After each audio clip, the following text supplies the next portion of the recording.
Ipagluluto nga ako ni Patricio ng merienda ko. Sabi ko sa kanya, namimiss ko yung niluto niya sa akin noon na isaw. Nalaga na ngayong nabili niya. Naubusan na kasi yung hindi pa nalaga. Pero hugasan niya pa yan ng maigi. Matrabaho pala itong aking cravings. Sana bumili na lang kami sa labas. Pagkaulit-ulit nga niyang binanlawan. Saka pa ito lilinisin isa-isa. Kailangan niyang linisin sa loob para matanggal yung dumi. Mas mahirap pang linisan pag nalaga na kasi napuputol-putol.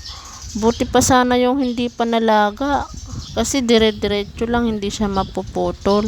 Kaso nga yun, naubusan. Kaya yan na lang.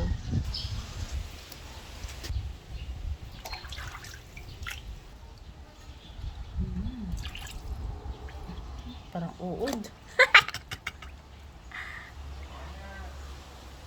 Say hi, my loves ko. Grigat, tatoy. Meriendang ket mo. Grigat. At tinulungan ko na nga si Patricio kasi nagre-reklamo na. Pagkatapos ng hugasan ay ilalaga nga lang natin ulit.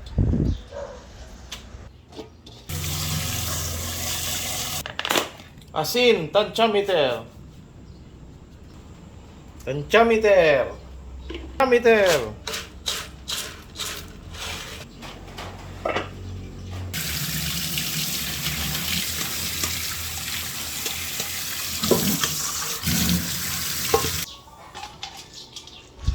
Pagkatapos ng ilaga, ititimplahan na natin ng mga sangkap. Harina, mekus-mekus, lalagyan na lang natin ng asin. Tansya-tansya lang daw si Chef Patricio. Pamintang durog. Kadami naman yan, boy.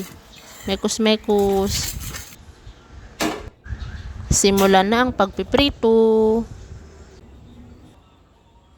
Mekus-mekus nga lang natin yan hanggang sa makut niya lahat. Lagay na natin. Wow, pumuputok-putok pa. I-toasted nga natin para crispy. Ayan, luto na siya.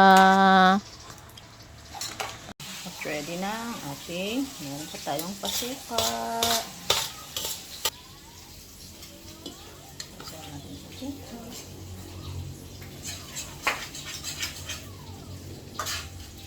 Satisfied ka na?